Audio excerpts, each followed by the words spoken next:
All right, guys, so we are here at the Gigabyte booth. I'm here with Howard, and Howard's going to walk us through some of their new gaming monitors. So let's go take a look. And so, Howard, why don't you go ahead and introduce yourself a little bit, and then, like I said, we'll go ahead and look at all the different monitors. Yeah, I'd love to. So I'm the marketing director for Gigabyte North America.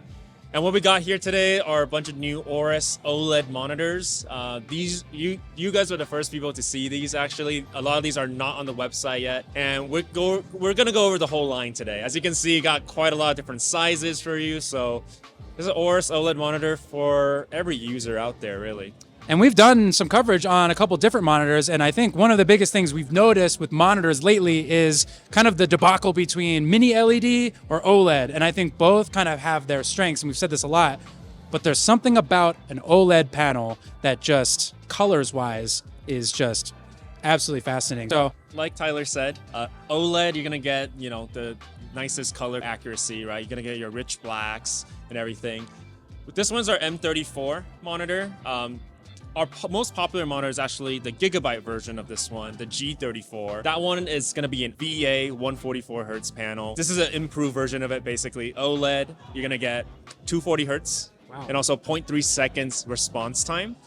And on top of that, we still have all of our Gigabyte unique features, such as KVM switches, if you want to do multimedia use.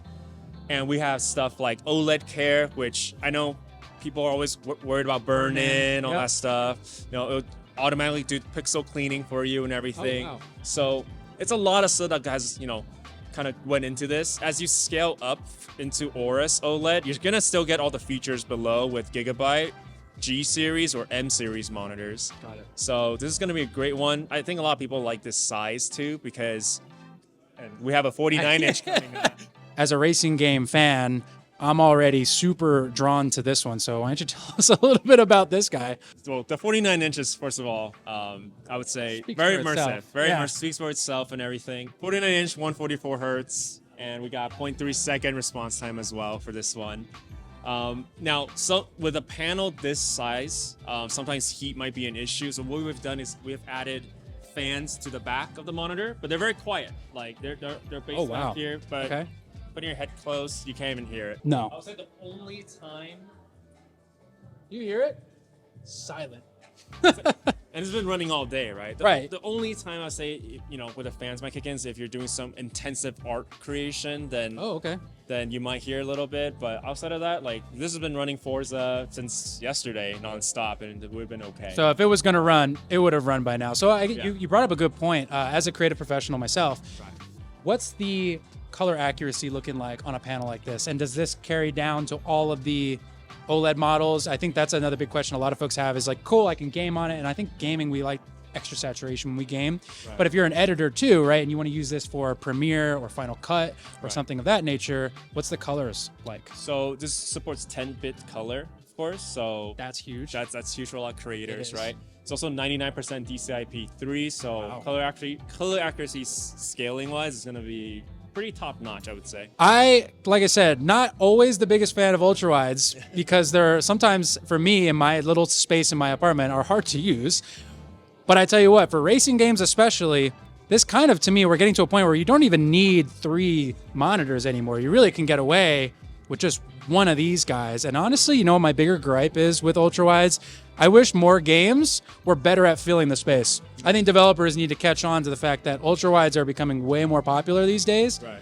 And they need to start making their games way more compatible with that ultrawide. Because again, to me, I think where I would like to have the ultrawide is for cinematic titles. So like Alan Wake 2, I saw you have a card for Alan Wake 2. Right. We've been playing a lot of Alan Wake 2, and the game, first of all, gorgeous.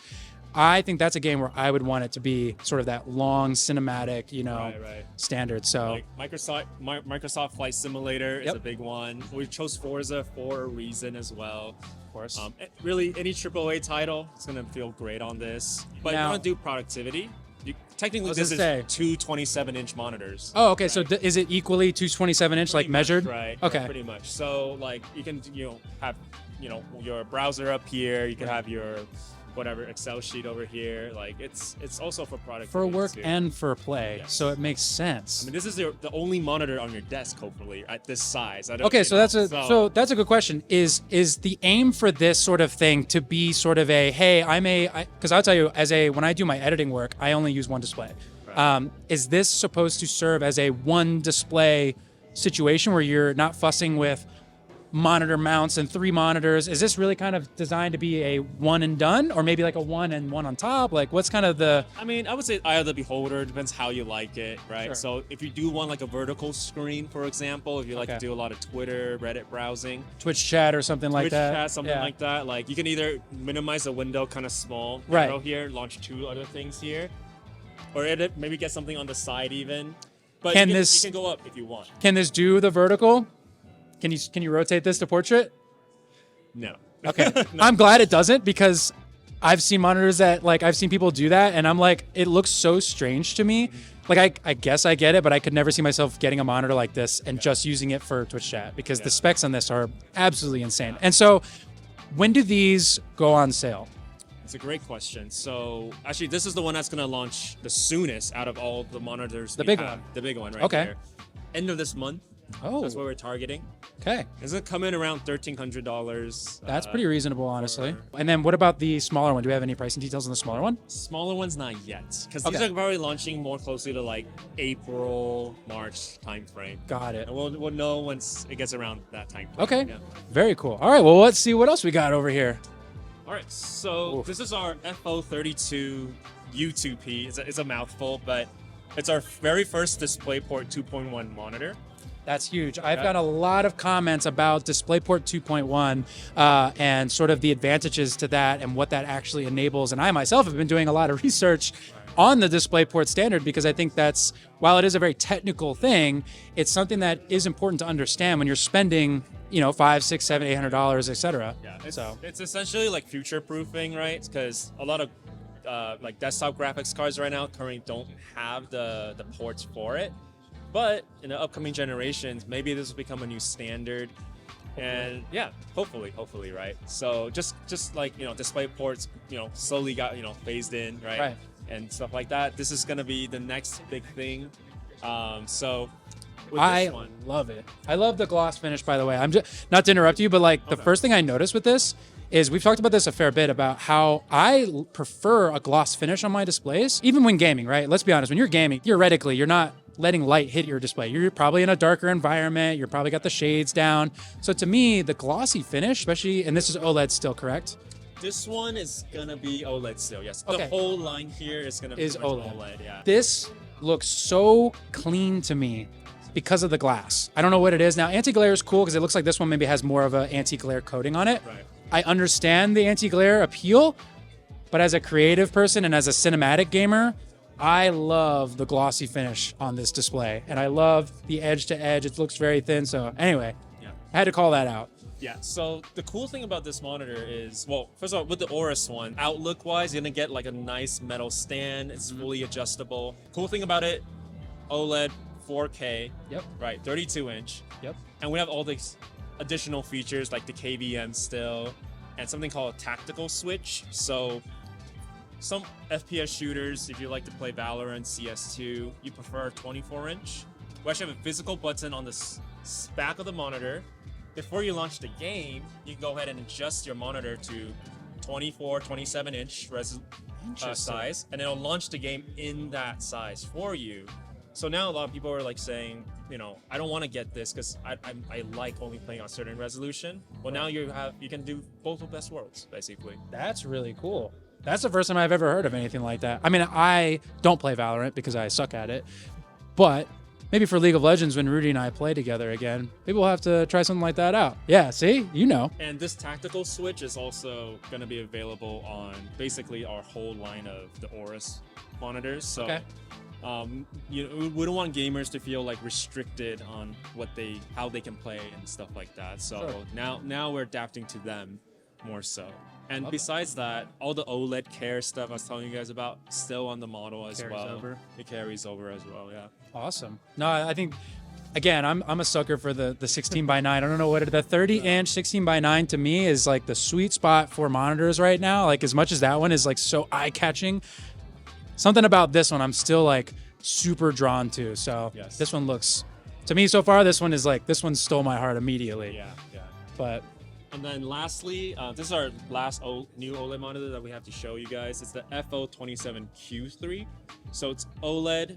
It's gonna be QHD, so it's gonna be 2K. These are actually our first 360 hertz monitor. With this one, right now it's at 180 in the loading screen. We capped ORS monitors before at 240. This is our very first 360. And so, random question: do any of these have variable refresh rate or FreeSync, G-Sync? Yeah, so they're gonna be G-Sync compatible and FreeSync compatible as Perfect. well. Cool. So, and one last thing, and maybe we can get another shot of the side of the monitors. Is that OLED panels are thin, Super thin. That's super one thing thin, I've noticed low as well. profile, and they look nice. My last question for you. This is a silly question. What's with monitor naming schemes? I feel like that's like a meme now. I mean, I would say we actually have a more simple naming scheme I would than agree. most people, and it actually does have a meaning behind each letter. Does it? So, for example, F actually means flat. So it's a Okay. flat panel instead of curved, right? So sense. that's why that's a C. This is an O. I mean, so it's an F. Right. O means OLED, Got it. and then the 27 is the size of the display. size. Q is the resolution.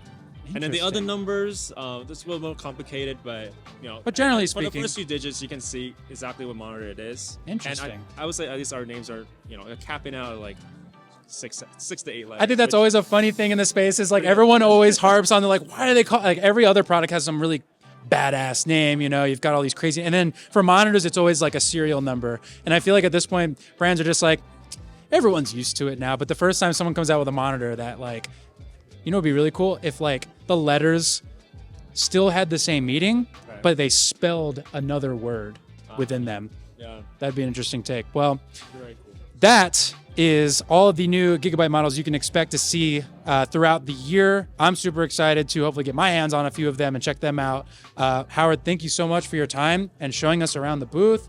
And yeah, this is the Gigabyte booth at CES.